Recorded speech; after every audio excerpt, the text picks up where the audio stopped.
네, 필름이 끊겨가지고요. 연속해서 다시 얘기를 하겠습니다. 자, 그래서 이러한 개념으로 옮겨오실 수 있어야 된다는 거고요. 이제 자, 현상에 집중해서 다시 보겠습니다. 여기 병렬이라고 써뒀는데요. 이런 회로 구성하실 수 있잖아요. 여기서 현상에 집중해서 보겠습니다. 얘를 A라는 스위치라고 얘기하고 얘를 B라는 스위치로 한번 생각하고 우리 한번 그려볼까요? 자, A도 연결이 안 되어 있고요. B도 연결이 안 되어 있어요. 다시 얘기해서 A라는 스위치, B라는 스위치 모두 다 연결이 안 돼 있어요. 그럼 전구는 어떻게 될까요? 안 켜져 있겠죠. 자, 그러면 A, B 중에 하나만 연결되면 어떻게 될까요? A 연결됐어요? B는 연결이 안 됐어요. 전구에는 불이 들어와요? 안 들어와요? 네, 들어오죠. 지금 생각하려니까 힘들어요? 그러시면은 좀 이따가 수업 시간에 실제로 해보시면 되죠. 이 회로를 만들고 실제로 작동이 어떻게 되는지를 그려보시면 되는 거예요. 그려보고 그 현상을 그대로 관찰하시면 되겠습니다. 그래서 이제 직렬로 만들어진 이 회로, 이거를 뭐라고 얘기할까 생각을 해보면요. 두 개 다 연결이 된 경우에 전구에 불이 들어올 거예요. 모두 다 A도 연결되고 B도 연결되면 전구에는 불이 들어와요. 무슨 개념이죠? 직렬은 의미에서 생각해보면 그리고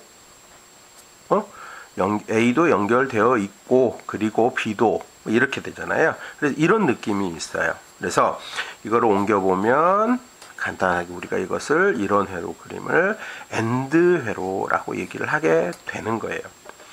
그 다음에 병렬의 개념에 가서 한번 보면요. 병렬은 어떠냐면요.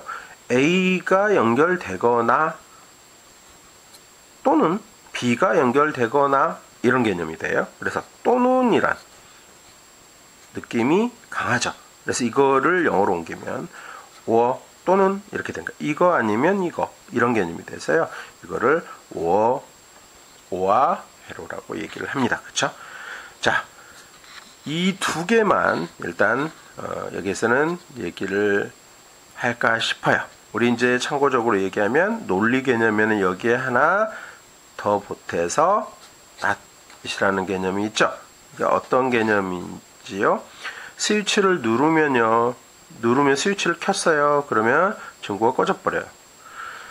스위치를 안 누르고 있어요. 그럼 전구가 켜져요. 그러니까 반대로 동작하는 개념, 이거를 우리가 부정 낫이라고 얘기를 하죠. 그래서 방금 얘기한 지금 다른 교과에서 얘기한 것처럼 똑같은 얘기를 정리하는 것처럼 보이지만 지금 얘기하고 있는 것은 현상에 집중하라는 얘기를 지금 하고 있어요. 우리가 배웠던 알고 있던 것들을 현상 그대로를 살펴보시고요. 그거를 이제 어떻게 했냐면 그 현상, 이렇게 되는 현상들이 있는데 이렇게 만들어진 걔네들을 그렇게 생긴 거 있잖아. A가 여기 있고 B가 그 다음에 있고 전구가 옆에 있고 뭐 이런 그렇게 하면 얘기가 복잡하잖아요. 그래서 그걸 간단하게 우리끼리 요런 그림으로 그려진 걸 and, 그 다음에 이러한 형태로 구성된 회로를 오아라고 하자라고 되는 거예요. 같은 얘기인 것 같지만 다릅니다. 접근하는 방식을 다르게 하셔야 돼요. 현상에 집중을 하시고 우리가 이제 이렇게 왔어요. 보통 우리가 잘못 얘기를 하는 경우에는 오아 회로는 이렇게 생겼어 라고 얘기를 하는데요. 아니요, 이렇게 생긴 회로가 있는데 얘를 뭐라고 부를까? 우리가 약속을 했어요. 오아라고요. 이렇게 생기는 회로 우리가 만들 수 있는 얘를 뭐라고 할까? end라고 하자. 이렇게 약속을 한 거예요. 자, 그래서 그렇게 된다는 걸 알아두시고요. 자, 여기다 이제 오늘 마지막 정리를 하나 해야 되겠는데요.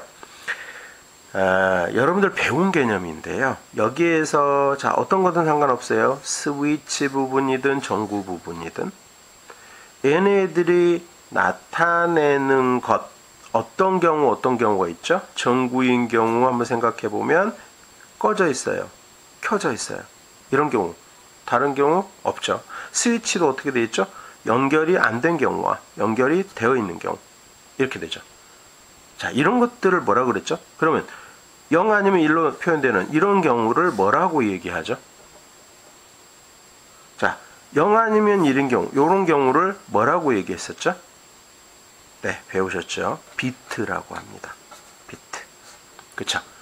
자, 그러면은 생각해 볼까요? 요거는, 요 비트예요. 이 전구 하나가 비트고요. A라는 스위치 하나가 비트예요. B라는 스위치 하나가 비트예요. 그쵸? 비트는 뭐의 약자라고 배우셨을 거냐면, 비트를 더 이상, 비트가 원래 단어인 줄 아는 경우가 있는데요. 그렇지가 않죠. 잘 보이실지 모르겠는데요. 바이너리 디짓의 약자입니다. 비트는요. 바이너리가 무슨 뜻이죠? 이진. 그러니까 두 가지의 의미를 갖는다는 거죠. 디지트는요. 자리값을 얘기해요. 자리값. 그러니까 두 자리를 나타내는 하나의 표현 요소, 표현 자리, 뭐 이렇게 생각하시면 될 것 같습니다. 그래서요. 자, 지금까지는 비트, 그래서 둘 중에 하나를 표현하는 거야. 이렇게 막 얘기를 했었는데, 지금 교수님은 정말 여러분들 머릿속에 개념이 제대로 잡혀서 나중에 컴퓨터 구조를 기반으로 해서 더 확장되는 다양한 교과들, 응용 교과들까지도 여러분들이 무난하게 공부할 수 있도록 확실하게 개념을 익히는 그런 계기가 됐으면 좋겠다는 의미에서 시간이 좀 걸렸더라도 이렇게 얘기를 했습니다. 오늘 영상에서는 여기까지 얘기를 하고요. 이런 내용을 중심으로 해서 오늘 얘기를 살펴볼 건데요. 가장 간단한 개념이지만 이 개념이 머릿속에 제대로 박혀 있어야지 그 다음 단계에서의 내용들이 확장되더라도 무리 없이 소화를 하실 수가 있습니다. 그래서 오늘 수업에서는 가장 기본적인 얘기들과 그것들이 실제로 어떻게 만들어질 거냐. 그래서 우리가 개념적으로 알고 있는 또는 얘기를 많이 들어봤는데요. 그 반도체라고 하는 것들은 어떻게 만들어져서 실제 우리 컴퓨터 시스템을 구성하게 되느냐라고 하는 것들을 살펴보게 될 거예요. 그래서 여러분들한테 이 영상 외에 추가적으로 하나를 더 보시도록 권해드리겠습니다. 요즘에 굉장히 훌륭한 공부할 수 있는 도구 중에 하나가 우리 유튜브가 있죠. 이 유튜브에 가셔서요. 유튜브 검색에 영어로 되어 있어서 되어 있지만 영어 겁먹지 말고 그대로 한번 쳐보세요. How a CPU is made 라고 하는 내용으로 검색창에 입력을 한번 해보세요. 그리고 이 영상을 한번 살펴보죠. 대략적으로 약 10분 정도의 영상이거든요.